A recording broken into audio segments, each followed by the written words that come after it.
할렐루야. 거룩한 주일, 하나님이 주시는 말씀, 은혜, 축복을 꼭 누리게 되기를 주님의 이름으로 축원합니다. 이제 수능 시험을 앞두고 있는 우리 청소년들, 젊은이들 끝까지 최선을 다할 수 있도록 여러분 기도해 주셔서 그들에게 용기와 또 지혜와 힘을 좀 실어줄 수 있게 되기를 주님의 이름으로 축원합니다. 어느 학교 미술 시간에 있었던 일입니다. 이날의 주제는 가장 좋아하는 음식이었습니다. 미술 선생님은 학생들에게 가장 좋아하는 음식을 도화지에 그려보라고 그랬습니다. 그림을 그리기를 싫어했던 한 아이가 잔머리를 굴리면서 도화지를 온통 새카맣게 칠해놨습니다. 선생님이 야 이게 뭐냐 물으니까 이 아이는 김이에요. 그러자 선생님은 도화지를 쫙쫙 찢으면서 말했습니다. 떡국에 넣어 먹어라. 미국의 국립신경질환 뇌졸중 연구소의 인지신경학자였던 조던 그래프만이라고 하는 박사가 연구팀을 통해서 다양한 종교적 배경을 가지고 있는 40명의 사람들을 대상으로 실험을 해보았습니다. 이 실험의 결과가 아주 흥미롭습니다. 종교적 믿음에 반응하는 뇌의 영역이 정치, 도덕을 담당하는 부위와 거의 일치하고 있다 하는 그런 결론이었습니다. 이 결론을 가지고 우리가 한번 생각해 볼 수 있는 것은 정치적 신념의 갈등은 종교 갈등만큼이나 풀기가 쉽지 않구나 하는 생각을 가져볼 수 있습니다. 우리 사회가 민주화를 이루고 그리고 이제는 자유롭게 자신의 이야기를 드러내는 그런 시대에 살고 있습니다. 그러다 보니까 정치적인 갈등이 이전보다 훨씬 더 심화되고 있다라고 하는 것도 우리가 느끼고 있습니다. 최근에 우리 사회가 크게 둘로 나뉘어져서 어떤 사람들은 서초동으로 그리고 어떤 사람들은 강화문으로 이렇게 나가서 외치는 분들이 있습니다. 아마 제가 이렇게 설교를 하면 벌써 긴장하는 분들이 있을 거예요. 야, 우리 목사님이 정치적인 얘기를 좀 세게 하려고 이렇게 시작을 하나 보다. 그러나 여러분에게 지금 정치 이야기를 하려고 하는 것은 아닙니다. 앞서 연구 결과를 놓고 생각해 보면 인간은 정치에 대한 이야기를 마치 종교에 대한 이야기로 받아들이는 것 같다. 그렇게 이야기할 수 있습니다. 다시 말하면 우리가 가지고 있는 신념을 바꾸기가 참 어렵다 하는 이야기예요. 그러다 보니까 우리가 안고 있는 이 갈등도 쉽게 해결이 되지 않는다 하는 이런 이야기입니다. 지금 여러분이 출석하고 있는 이 교회뿐만 아니라 모든 교회는 주님의 몸된 교회입니다. 어떤 특정 정치 세력을 대변하거나 뒷받침하는 그런 것이 아니라고 하는 것입니다.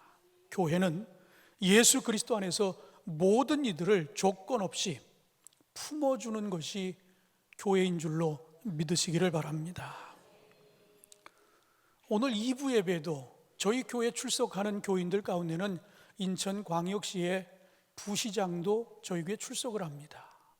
그런가 하면 우리 야당의 의원을 자문하는 그런 분들도 우리 교회 출석을 하고 있어요.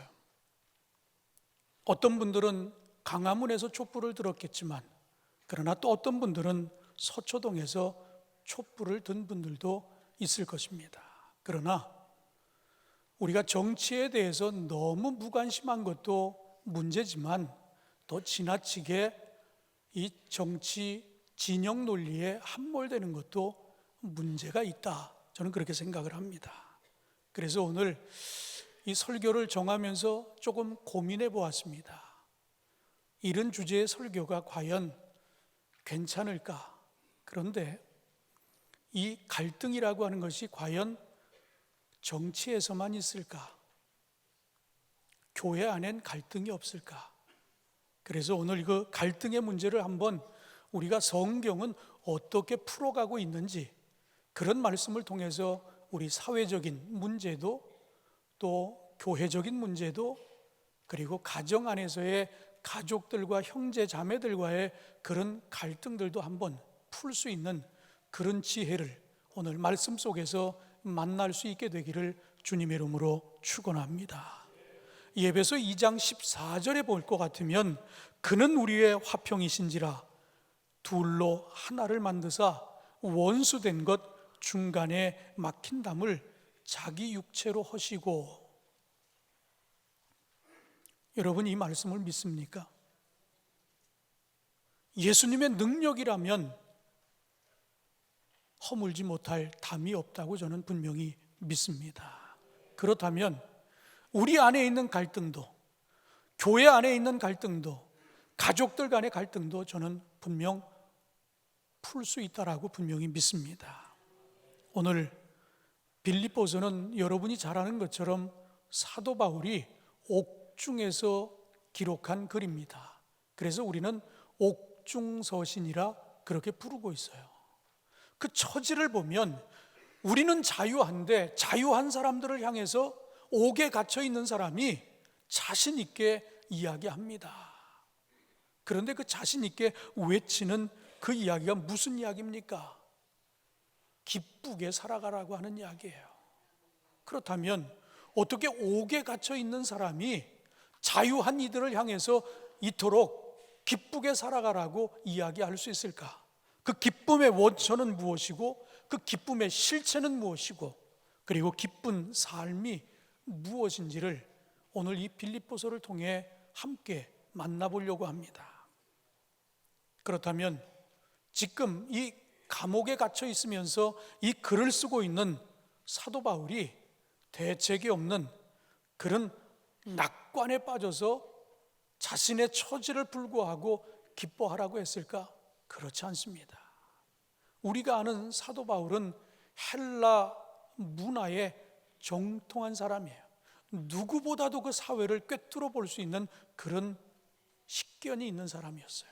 그런데 그가 옥중에서 자유한 세상 사람들을 향해서 그는 무엇라 얘기하고 있습니까? 지금 우리 사회 안에 우리가 경험하고 있는 이런 갈등들, 그리고 인간과 인간 사이에서 빚어지는 이런 갈등들, 그걸 한마디로 얘기하면 다툼과 허영 때문에 그런 문제들이 일어나고 있다라고 하는 이야기야. 갈등의 문제도, 그리고 뭔가 이 가족 간의 그 석연치 않은 그런 뭔가 부분들도 가만히 들여다보면 그 안에 다툼과 허영이 있기 때문이라 그렇게 이야기하고 있습니다. 성경은 이 다툼에 대한 단어를 헬라어로 에리테리아라고 하는 단어를 사용합니다. 그런데 이 에리테리아라고 하는 단어는 다툼, 갈등, 이기심 혹은 자기 이득이라고 하는 이런 의미로 사용이 되어집니다. 개인 안에, 사회 안에, 국가와 국가 사이에 가득한 이 다툼의 영은 자기 자신들만 생각하는 것을 당연한 것으로 여깁니다. 같은 생각을 가진 이들이 당파를 만들어 편파성을 드러냅니다. 이 편견이 이성을 압도하여 무조건 자신들이 옳다고 주장을 합니다. 그런데 더 심각한 것은 이 다툼 뒤에 오는 허영입니다. 허영은 헬라어 언어로 케노독시아라고 하는 단어를 사용합니다. 이 말은 우리말의 허영과 뜻을 같이 하는 것이 헛된 영광입니다. 그리고 다른 말로는 교만 혹은 자만이라고도 이렇게 불리워집니다. 성경에서 말하는 이 허영은 모든 불일치와 그리고 모든 분쟁의 궁극적인 원천이 되었다라는 이야기예요. 결국 이런 것들이 우리 인간사에서 벌어지는 모든 갈등의 원인이 되고 있다라고 하는 이런 이야기입니다. 그렇다면 이 허영의 대표적인 사례를 우리 성경에서 누구를 통해 만날 수 있습니까? 아담과 하와를 통해 만날 수 있습니다. 하나님과 같이 되려고 하는 허황된 꿈을 꾸었다가 결과가 어떻게 됐습니까? 에덴 동산에서 쫓겨나고 말았습니다. 모든 분쟁의 비극적인 원인이 결국은 요약하면 이런 헛된 영광을 쫓는 우리의 이기심, 다시 말하면 다툼과 허영이 이런 결과를 가져오게 되었다라고 하는 이야기예요. 사랑하는 성도 여러분, 오늘 우리가 나눈 이 빌립보 말씀이 당장 우리의 사회적 갈등을 해소할 수는 없다고 생각합니다. 그러나 오늘 이 예배에 참여해서 이 말씀을 듣는 여러분들만큼은 들을 귀가 있는 자들 꼭 되시기를 부탁을 드립니다.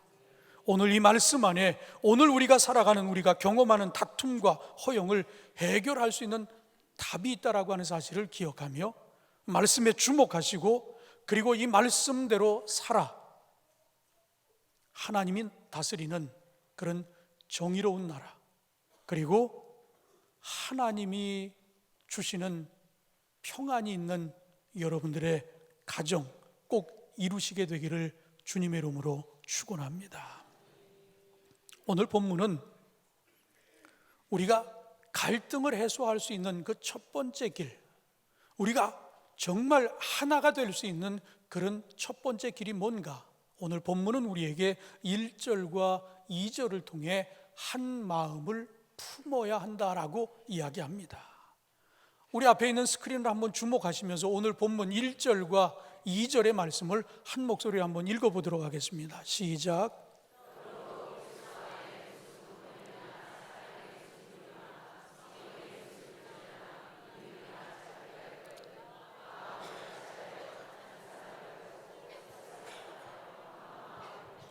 아멘.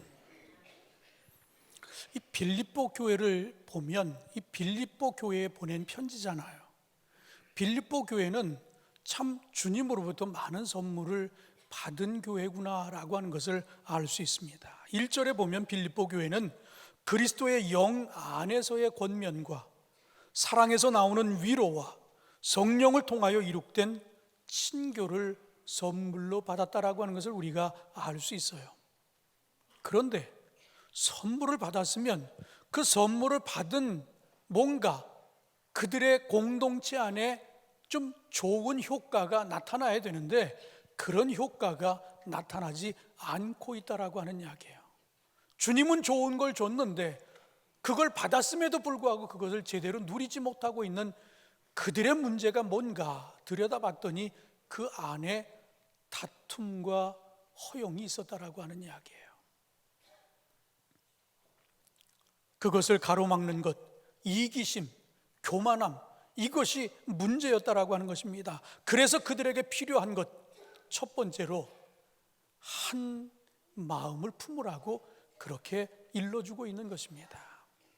2절에 보면 마음을 같이하여 같은 사랑을 가지고 뜻을 합하여 이렇게 해야만 우리가 한 마음을 품을 수 있다라고 하는 이야기예요. 그렇다면 여기서 말하는 이 한 마음은 뭘 이야기할까요? 공동의 충성심을 이야기하는 것입니다. 사도 바울은 아주 현실적인 사람입니다.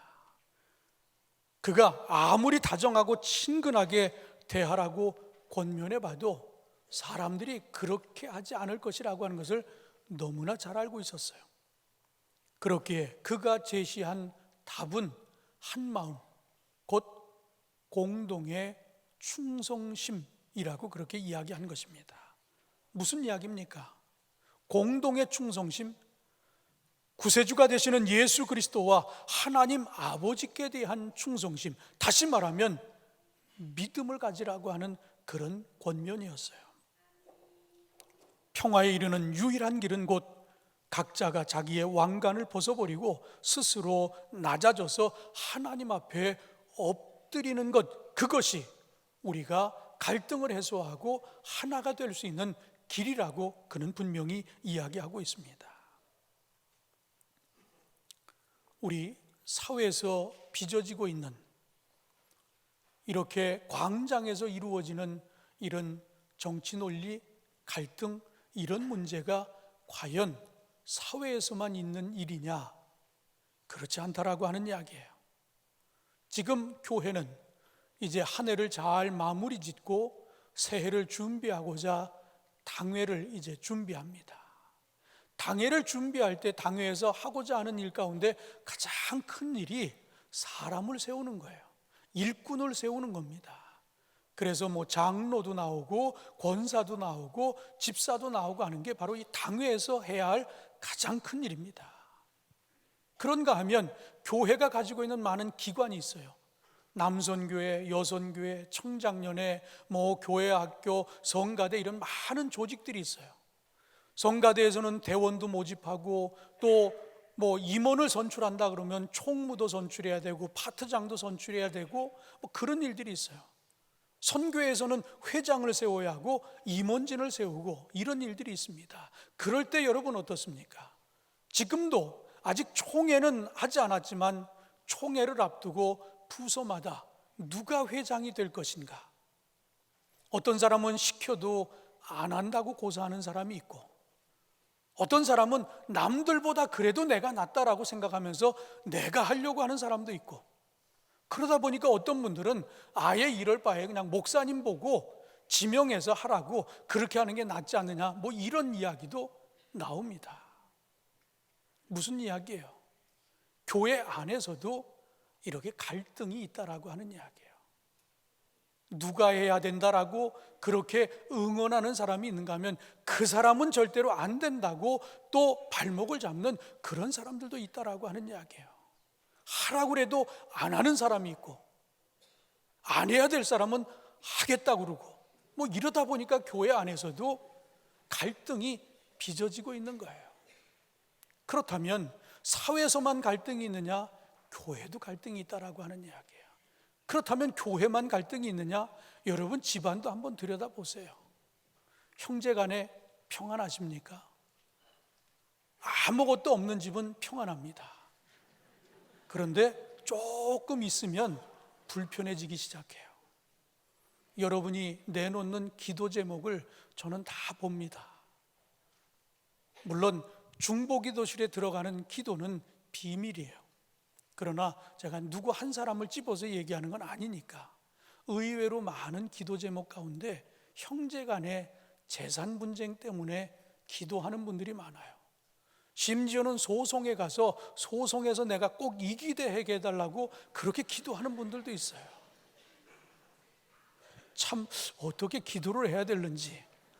그러면 둘 중 안에 정말 믿음이 좋은 사람 기도를 하나님이 들어주실까요? 저도 참 궁금해요. 이처럼 우리 안에도 갈등이 있다는 거예요. 가족 간에도 갈등이 있어요. 이런 갈등의 문제, 이런 문제를 우리에게 아주 정확하게 찝어서 이런 다툼과 허영, 이기심과 교만함, 이것이 사회적으로도 교회적으로도 가정적으로도 갈등을 유발하는 요소가 됐는데, 그런 우리들을 향해서 우리 주님이 우리에게 주시는 첫 번째 해결책이 뭡니까? 한 마음을 품으라. 공동의 충성심을 가져라. 누구를 향해서? 우리 주님을 향해서, 우리 하나님을 향해서. 그렇다면 하나님을 향한 충성심이 뭡니까? 믿음을 가져라 하는 이야기입니다.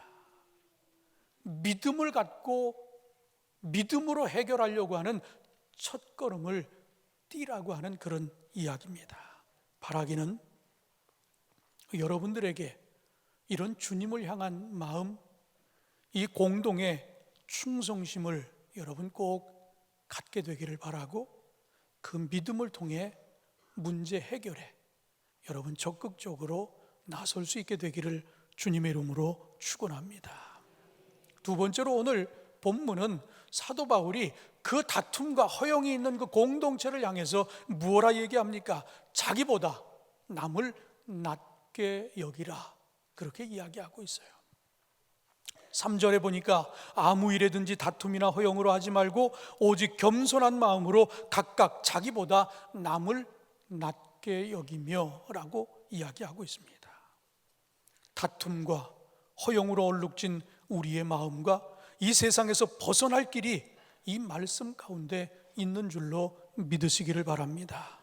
앞서 한 마음, 이 공동의 충성심을 발견한 바울은 거기에 만족하지 않았어요.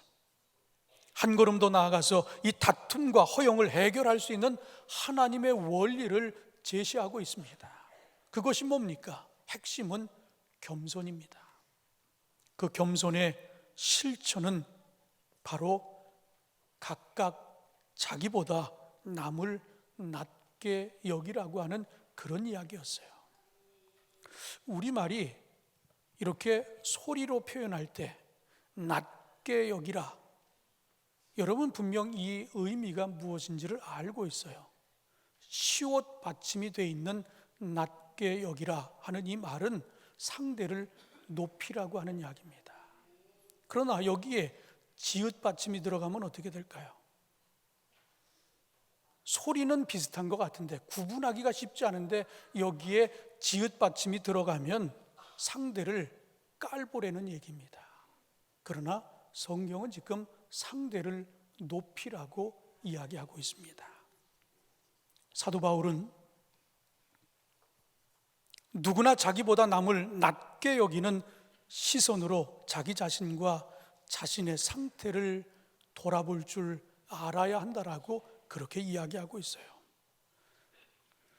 그럴 때 상대를 낮게 여기는 그런 모습으로 우리가 살아갈 수 있다고 하는 이야기입니다.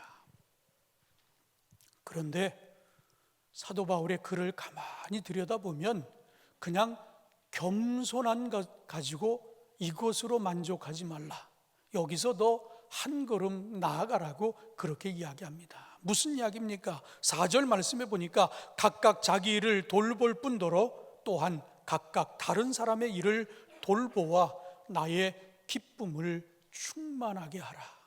그냥 내 것만 최선이라고 생각하고 나만 생각하지 말고 이웃도 돌아보면서 도울 길이 있으면 돕고 도울 일이 있으면 도우라고 하는 이야기예요. 그렇게 살아간다라고 하면 어떻게 통합이 안 될 수 있습니까? 어떻게 이게 벽이 안 무너지겠어요? 그렇게 살아가다 보면 하나가 될 수 있다라고 하는 이야기예요. 평안을 이룰 수 있다라고 하는 이야기입니다. 사랑하는 성도 여러분, 겸손함을 갖고 남을 나보다 낮게 여기는 그런 삶의 자세로, 그리고 거기서 한 걸음 더 나아가 누군가 내 이웃의 어려운 일을 만났다라고 하면 내 일처럼 좀 적극적으로 돕는 그런 삶의 자세로 살아가는 우리 주 안의 모든 성도들이 되시기를 주님의 이름으로 축원합니다. 오늘 사도 바울은 우리에게 하나의 미션을 던져주었습니다. 정말 그렇게 한번 해보라고 하는 이야기예요. 서로 등지고 있는 분들이 있잖아요. 교회 안에서도 나 저 사람하고는 절대로 같은 선교회 할 수 없다고, 나이 불문하고 우리는 다 나이로 잘랐잖아요. 근데 막 뛰어넘어가가지고 나 여기선 도저히 못하니까 다른 데로 보내달라고 밑으로 내려가거나 위로 올라가거나 뭐 그런 분도 있을 거예요. 지역으로 묶어서 속회를 했는데도 불구하고 나는 절대로 저 사람하고 같이 속회할 수 없다고, 그래서 다른 속으로, 아니면 아예 속회를 포기한 사람, 그런 분들이 있다라고 하면 오늘 이 미션이 뭡니까? 내가 먼저 가서 사과하라고 하는 이야기예요. 내가 먼저 손 내밀라고 하는 이야기입니다. 가족에게도 그러하고요, 교회에서도 교우들과 그러하고, 우리가 혹 사회에서 이웃과 갈등이 있다라고 하면 내가 먼저 용서를 빌고 그리고 손을 내미는 그런 용기 있는 성도들이 꼭 되시기를 주님의 이름으로 축원합니다. 사도 바울은 남을 낮게 여기는 그런 분들이 최후의 승리자라고 그렇게 이야기하고 있습니다. 마지막으로 오늘 본문을 통해 사도 바울은 우리 안에 예수 그리스도의 마음을 품어야 한다라고 이야기합니다. 한 마음, 곧 공동의 충성심이 필요하고, 그리고 겸손한 삶, 나보다 남을 낮게 여기는 태도와 삶이 필요하다라고 분명히 얘기했어요. 그리고 이어 그는 5절을 통해 그 원리를 어떻게 이 땅에서 실현하게 되는지를 분명히 보여주고 있는데, 그 5절의 말씀은 너희 안에 이 마음을 품으라, 곧 그리스도 예수의 마음이니. 1절로부터 4절 말씀은 바로 이 5절 그리스도의 오심으로 실현될 수 있다라고 하는 것을 이야기합니다. 그래서 20세기 영국의 강해 설교의 대가였던 마틴 로이드 존스는 이런 이야기를 했어요. 이 빌립보서 4장을 읽을 때에는 1절부터 5절까지는 따로 떼어서 읽지 말고 통으로 읽어라, 그렇게 얘기했어요. 왜? 이걸 떼어서 읽으면 안 된다는 이야기예요. 5절이 들어가야 결론이 나기 때문에 1절부터 5절까지는 통으로 읽으라고 그렇게 이야기하고 있습니다. 왜 다툼과 허용이 잘못되었는지, 왜 겸손이 어렵지만 답인지를 알려주는 것이 바로 예수 그리스도이기 때문에 통으로 읽어서 결론이 뭔가를 분명히 알 필요가 있다고 하는 이야기입니다. 오직 예수님만이 모든 갈등의 영원한 중재자여 해결사가 되기 때문이라고 그렇게 이야기하고 있습니다. 우리가 많이 부르는 찬송 149장은 아이작 와츠라고 하는 분이 작사했습니다. 주 달려 죽은 십자가라고 하는 이 찬양을 부르다 보면 그 가사가 이러합니다. 주 달려 죽은 십자가, 우리가 생각할 때에 세상에 속한 욕심을 헛된 줄 알고 버리네 라는 이런 말이 있어요. 결국 지금 이 빌립보서를 통해 사도 바울이 얘기했던 이 이야기가 그 찬송 안에 그대로 묻어나고 있는 것을 볼 수 있습니다. 주님 달려 죽으신 십자가의 의미를 깨달았던 사도 바울은 자신을 뭐라고 고백하고 있습니까? 디모데전서 1장 15절에 죄인 중에 괴수라고 그렇게 고백을 하고 있습니다. 십자가 외에는 어떤 것도 자기보다 남을 낮게 여기게 만들 수 없다라고 그렇게 고백한 것입니다. 사랑하는 성도 여러분, 여러분은 신앙생활을 하면서 여러분의 삶이 어떻게 비춰지고 어떻게 드러나고 있습니까? 나의 정치 성향과 나의 공분이 앞섭니까? 아니면 겸손으로 표현되는 예수님의 마음이 앞섭니까? 여전히 나를 드러내기 위해서 투쟁하는 데 몰두하고 있습니까? 아니면 내 삶을 통해 그리스도가 드러남으로 헛된 영광을 쫓던 삶이 참된 영광에 동참하는 삶으로 변화됨을 체험하며 살아가고 있습니까?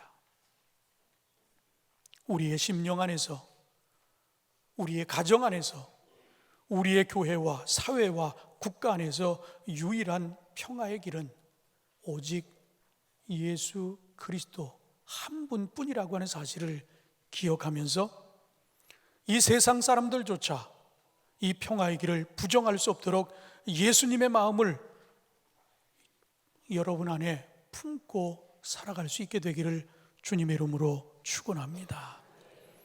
가을이 깊어갑니다. 내년을 준비하는 시기입니다. 우리 안에 여러 갈등들이 있다라고 하면 예수님의 마음으로 잘 해결되고, 그리고 더 아름다운 내일을 우리 함께 바라볼 수 있게 되기를 주님의 이름으로 축원합니다. 기도하겠습니다. 사랑이 많으신 아버지 하나님, 감사합니다. 하나 되라고 그렇게 말씀하셨는데, 더불어 함께 살라고 하셨는데, 우리는 그렇게 살지 못하고 있습니다. 이 나라의 모습도 그러하고 사회의 모습도 그러하고 때로는 교회 안에도 그러하고 가정 안에도 그러합니다. 그런 우리들의 모습을 보며 다툼과 허용 때문이라고 지적하시면서 한 마음을 품으라고, 공동의 충성심, 다시 말하면 믿음을 가지라고, 그리고 남을 낮게 여기는 겸손한 삶의 자세를 가지고 어려운 이웃들에게 다가가 그들을 섬길 줄 아는 삶을 살라 말씀하십니다. 우리 안에 그리스도 예수의 마음을 품으라 말씀하십니다. 우리 주님을 닮아가는 성도들 되게 하여 주셔서 이런 성도들이 일어나게 될 때 가정의 문제도 교회의 문제도 사회와 국가의 문제도 하나가 되는 놀라운 역사가 일어날 줄로 믿습니다. 그런 귀한 삶을 살아갈 수 있도록 이 시간 결단케 하여 주시옵소서. 우리 주 예수 그리스도의 이름으로 기도하옵나이다. 아멘.